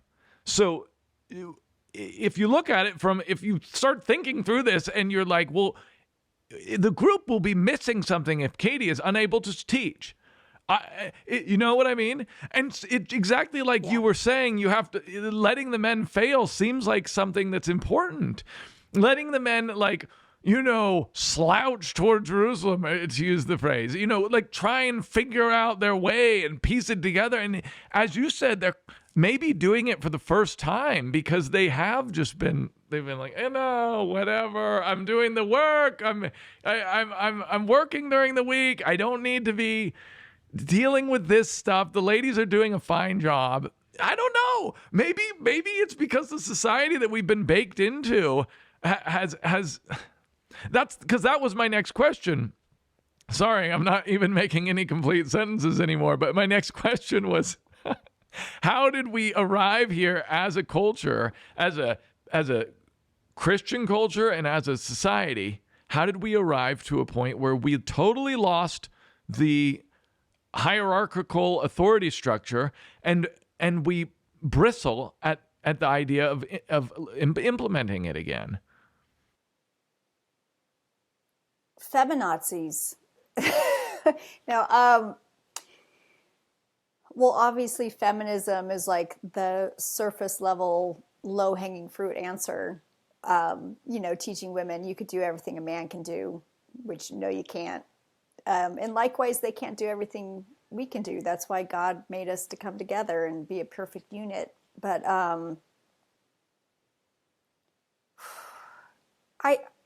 I also think maybe the deeper fruit within the branches that you have to kind of get on a ladder and reach for would be lack of knowledge of the word. People just don't read their Bibles and study them for what they actually say. If you hear a slight scream in the background, that's my 3-pound rooster. I don't know if you can hear that. But anyway,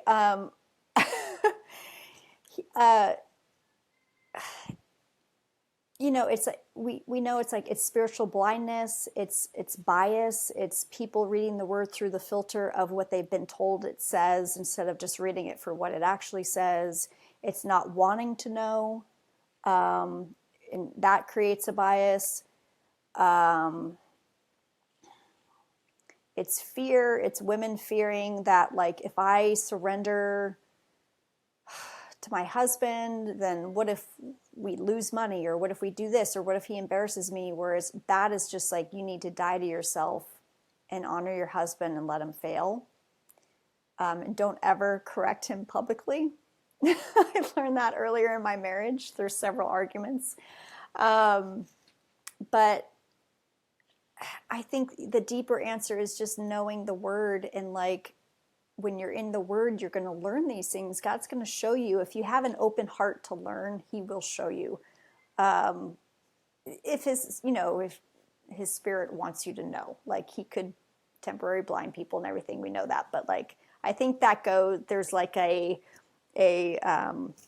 symbiotic relationship there where it's like the Holy Spirit has to bring you in, but he also wants you to want to know the truth, because there were so many times in the Bible where it's like things were super obvious, even with Jesus and his disciples. Like there are things like he blinded them to. This text says he blinded them because they didn't want to know. They didn't want to face the truth. They didn't want to know that he was going to be crucified. And so they were like, what does this mean? And he's like, I already told you, but now because you don't want to know, you're not going to understand until it happens. Like, I don't know where that is in scripture, but I know I've read it several times.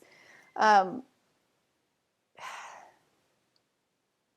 don't know. There's so many like familial issues with people's past, and like, again, like people just have to work on all that junk from childhood. And like, you know, if they had a mean father and they don't want to give up control because they're afraid for a man to be in charge, or like there's so many aspects to it. But I think, again, it's like the lies of feminism and then also like not knowing the word. You put those things together and you're going to get an authority bomb that goes off in society. But, you know, slowly we all have our little networks of influence. We just keep dropping seeds and we live that life. And, you know, like if I'm going to be teaching or speaking of anything like this, like I need to be living it. I need to go to that study and keep my mouth shut, which I'll do going forward, because I like, you know, maybe what your group said is confirmation for me, like where I knew the answer, but maybe I just needed that one more kick in the pants to like, to make the decision to not speak. And like you said, because I was thinking the same thing before you said it, where it's like, I have to let the men fail. Like it doesn't, like no one's going to die if they don't get my scripture that I wanted to share that evening. Like the Holy Spirit can reveal it to them the next day if they're reading the word, or, you know, like I'm not in charge. Yah is. So it's like, who am I? Like everyone's going to melt down if Katie doesn't give her opinion on Acts. But I can see how it can be hard, though, too, because we do all have spiritual gifts at various levels. Men and women are blessed with those. And so if you maybe have the highest gift of teaching or whatever in the room or insight or whatever it is, it can be hard to rein that back in. But hearing you speak about the Holy Spirit revealing things, maybe it does work like he reveals it to the person who has the most sensitivity in this spiritual gift. But if they are quiet and know they're going to be quiet, he will reveal it to the next person with the lower sensitivity. I don't know. I'm just guessing here. But yeah, but isn't that something that he would do? Because he would honor us honoring his ways. Like he honors that all the time. Like, and I will say, like, ever since we started observing Torah, like I've never seen God work so much in my life. Like, and I don't want to chalk it up to, well, maybe I'm just looking for it more. I don't think I am. Like, I've never seen more prayers answered. I've never seen him working in such obvious ways. And like the example I gave of like the women's Bible study, and the next day my friend asking me to lead a study, and like that has happened so many times in the last few years where like I just don't remember that happening a lot beforehand when I wasn't following Torah. Like where I just think he's staying true to his word. He says that these things will happen if you follow me and my ways. And it's like, why are we surprised when they happen? So when you say that, when it's like, yeah, maybe I'm going to honor him by keeping my mouth shut and letting the men lead. And then he's going to honor the group by sharing with a man what I wanted to say. But he shows that, like, of course he'd do that. Like, of course he would do that. Wow. So it's so wild, because a lot of this is all of this is very countercultural now. It's very much like, why are you even discussing that? That shouldn't be talked. I mean, that doesn't make sense. But when you take the Bible seriously, it makes you think about things differently. And so, and then you get insight that might not be just, intuitive in the flesh. So I guess that's important. yes, and that, I mean, what does his word say? It's a narrow road and few find it. Like, I believe that Torah is the narrow road.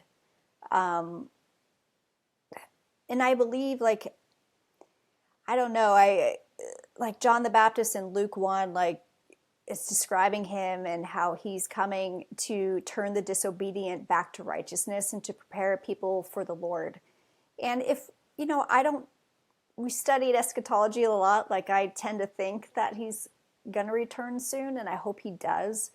And if that's the case, though, I do really believe that all of us turning back to his ways is like a huge sign of, just like what we're all little John the Baptist. We're all just going to our network of influence and sharing the best way we can this path that we found that's opened up and grown our faith, that is introducing blessings, and it's not prosperity Torah.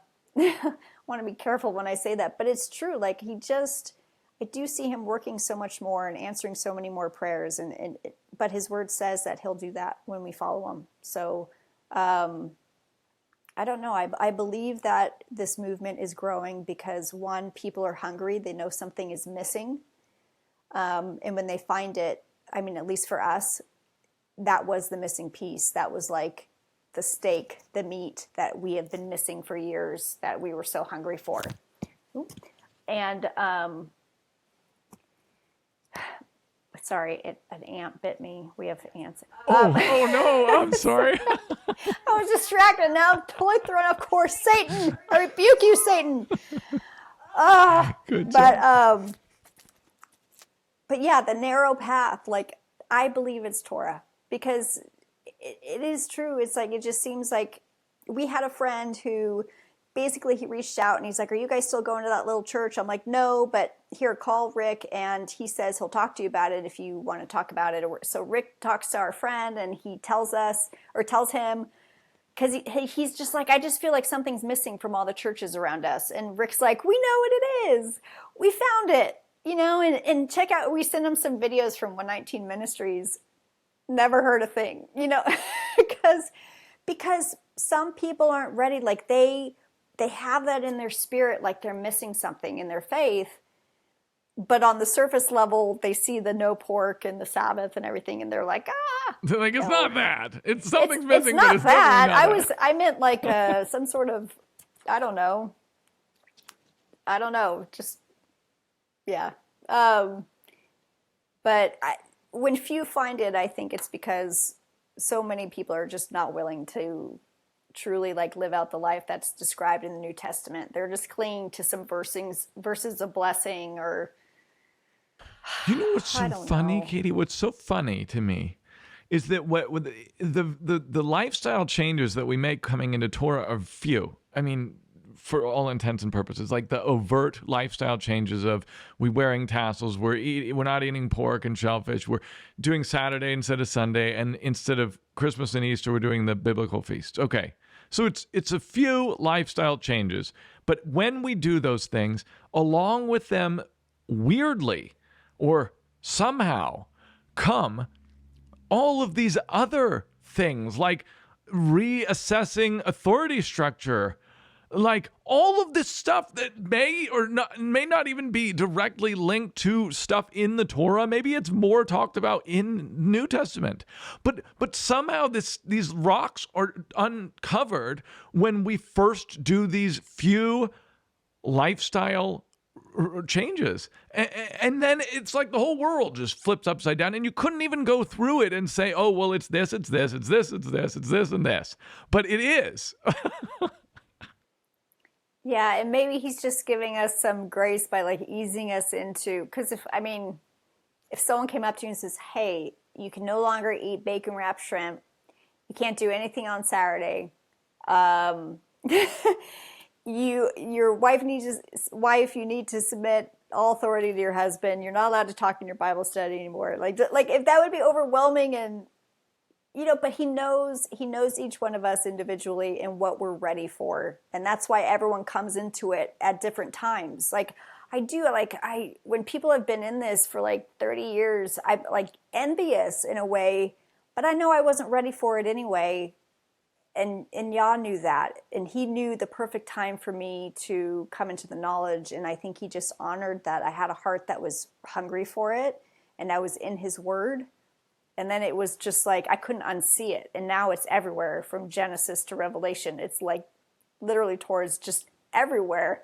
I'm like, how did I miss this? But I was blind and I wasn't seeking it, and I wasn't in the word, basically. But yeah, did I miss a question? Probably not. Actually, was making a statement, I guess. But no, yeah, that was good. Can you? So I want to make sure that you have time to talk about Not Quite Eden. That's what it's called, right? Or Almost Eden, or yes, Not Quite Eden. Not Quite Eden, and how you formed that, and then anything else you want to talk about. But I wanted to get into that. Sure. So I come to this little social media business crisis of everyone knows me as a good patriot, and I don't even consider myself a patriot anymore. And originally I actually didn't name myself that. Because I was in the gun community, I wanted to be anonymous. I did not want my name to be out there. And so some other accounts in the gun community went by their social media titles or whatever. And so I just did that. So it's not like I named myself Good Patriot. But anyway, that just became my name. And so I didn't want to be associated with that movement anymore. And I'm not disparaging anyone who's patriotic. I'm just saying, when Yah brought me out, he really brought me out. And I wanted to talk about him and homesteading. So I'm thinking, how do I go? I have these big accounts. I've worked so many years for this. I'll give it all up and I'll start from scratch. But basically what I did is I changed all my social media channels names over to Not Quite Eden, which is what I named my new business and social media channel, because basically it's kind of like a lighthearted, sarcastic wink to like, this world is not quite Eden. Kind of like, duh. But I wanted it to be kind of just a play on words and kind of a hint towards this is faith-based. And basically the concept and what I talk about and everything. I haven't done any videos on my YouTube channel for Not Quite Eden yet, but I will be. But I'm going to be talking about like this struggle of, okay, we're not in Eden again yet. And it's not the Eden that was before. But in the meantime, how do we navigate this world as believers and followers of Yah while living basically in Egypt or the wilderness? And that's kind of the overall theme. But like I said, I do talk about homesteading a lot, talk about my chickens a lot. And I have a lot of videos planned for Not Quite Eden. But yeah, that's what I named it, because I just didn't want to be known as Good Patriot anymore. And so Not Quite Eden, the product that goes along with the social media channel is herbal medicine, that, you know, the medicine I've been taking for over 30 years that I grew up on. We make tinctures and salves and, you know, some beef tallow balm, which we read the Torah portion a couple weeks ago about the fat. I was literally like, are we not supposed to be eating fat? And the tallow balm I sell, because it's like, I'm just learning. So anyway, but we sell these things, and I basically really simplify the medicine towards almost, it's just more, I'm not going to be like, I'm selling you lobelia for da-da. Like, I'll be like throat, respiratory, you know, injury helper, inflammation, stress, like those are what the blends we sell. So it's really easy for people to understand. And I basically make certain formulations for life's most common ailments, which are all those things. So we have like an immunity powder and like, I don't know, it's great and it's fun. And I'm glad I get to do something that I grew up with and pass it on to other people. And everything's organic and very potent and fun. And so that's the product that goes along with Not Quite Eden. And then, of course, I'm on social media posting stuff about faith and Yah and and all that good stuff. That's so cool. That is so cool. And you alluded to a could be confusing thing about the suet and the fat around like the organs. We, in like this Patreon meeting or whatever, we just had a discussion about that because one of the ladies makes things like out of tallow that you can, like you're doing. And well, I'll just mention that two things were mentioned in that discussion. One, it specifically says in these verses that you could use the tallow for anything other than eating. All right, that's one thing. So you could use it for all the health stuff. And then two, you could make the case that you can eat it. Here's why. Because they contrast in those series of verses an animal that like dies of itself and what you can do with that, with an animal that is to be used as a sacrifice. And then on the sacrifice, that's when you give the suet to Yah as like a sweet aroma to him. Anyway, that's just, I still have not come to a conclusion myself about tallow and ingesting it. But anyway, that's what we had. Some guy was making a case that you can because it's only the sacrificial offering tallow that shouldn't be ingested. Anyway, so people should look into that themselves. That's kind of the conclusion we came to. We watched a 119 Ministries video on it. I don't know. And again, it's like, if you have a personal conviction about something, it's better to err on the side of caution and be obedient to what you think Yah is saying rather than looking for the excuse to not follow something. But I think it's the sacrifices. You're not allowed to touch that fat at all. And I don't know. I got to go back. See, I can't like breeze over these things and like put it away because I get busy. I got to make sure I don't know, even like my garden beds, like planting different seeds in one garden bed. I've even watched videos on that, and I still don't know, because I know they're talking about like, you don't want to mix field seeds in big fields and everything because you don't want to blend the grapes and this and that, and it may be symbolic of like bigger things, but I'm like, well, I don't know. Like he just says, don't throw two different types of seed in one field. And if I have a garden bed, it's a mini field. I probably shouldn't be putting two types of different plants in there. So on the side of caution, I don't know. I'm not going to fill my garden beds with two different types of seed.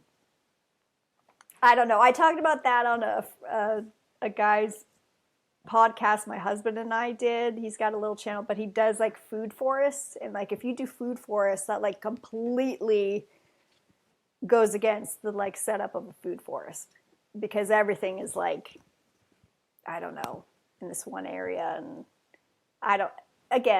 we're all navigating this. We're doing our best. Yah sees our hearts. You're right. You're right.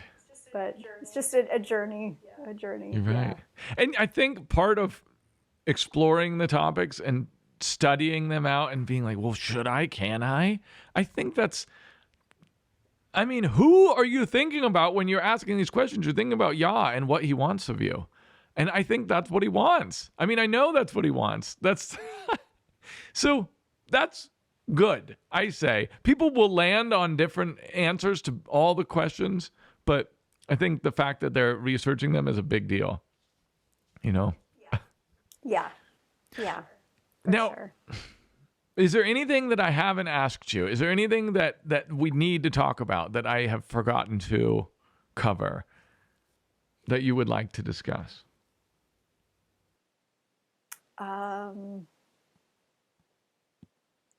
I don't think so. I don't know. I think we covered a lot of stuff that, I don't know. I just prayed, okay, God, whatever you want Luke and I to talk about. I think it's been good. Would you like to add anything to the Torah community and or the mainstream Christian community, like the Christian world at large? What would I say to them? What would I say to them? If you want. I did think about this question because I know it's a pattern. hold on, let me scrape this off sure. my ankle. Let's try. I think to the Torah community, because this is something I think 99% of us need to work on, and I know that I am constantly working on it. Is just having the kind, gentle, long-suffering, patient attitude when we come to our Christian brothers and sisters that don't know yet, or maybe are fighting against Torah or coming against us, and just like be like Luke and just laugh and just like, it's okay, I'll try my best. Yah will bring them there. Just they belong to Yah and he will bring them in. And our duty is just to, in the most loving way possible, with the personality that he gave each one of us to reach certain people, just do our best to give the testimony of what Torah has meant to us and know the scripture and to live it out. Because I do know some people that they do know it and they don't live it. And I don't know, I think that kind of goes against being a real good advocate for Torah. But, and then to the Christian community, I would just say, don't let, like everyone has pride. Don't let the pride of you think you know better than me, or you think you're better than me, or how come you found this first and I didn't, I still read the Bible, like I'm in the Word and I'm not seeing that. Just be open to hearing your brother or your sister share something with you that may completely, radically change your faith and open you up to an aspect of your faith that you didn't even know was there. I compare it to like, you may think you've been eating meat, but you've been eating like McDonald's chicken nuggets. Torah is like filet mignon, and you don't even know that you haven't had the real meat yet. I don't know. That's the best way I could describe it is just be open and like realize that giving up bacon isn't as hard as you think it's going to be. And Sabbath is probably the biggest blessing in our life that we've ever had. It's like completely changed our week. So I don't know. So Torah people, just remember where we came from and that we're all wretches and none of us has it completely right. Just be patient. And then Christian community, just be open to hearing us out and don't let the, how did this person find it before I did, get in the way. That's great. I think that's great on both counts. Well, I guess I have no more questions other than, where can people find you? Just tell us, and then I'll link it all below.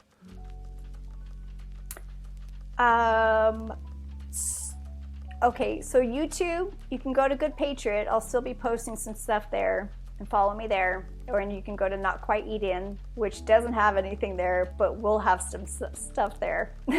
Then on social media, everything's under Not Quite Eden. So Facebook, Telegram, and Instagram. Those are the only ones I do. I don't know. I don't like social media that much anyway, so I didn't want to add on all the TikToks and I don't even know what the new ones are. But Not Quite Eden or Good Patriot. And then my website is notquiteeden.com. Okay, we'll link it all below. And this has been a lot of fun. So thank you for taking the time to be here today.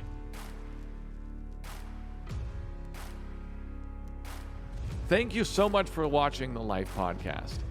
We love you. Like the video, share it, subscribe, hit the bell so that YouTube will tell you when we release a new episode. Or go to patreon.com/thelifewithluke and join me personally on the last Thursday of every month, and we'll meet and talk digitally about life.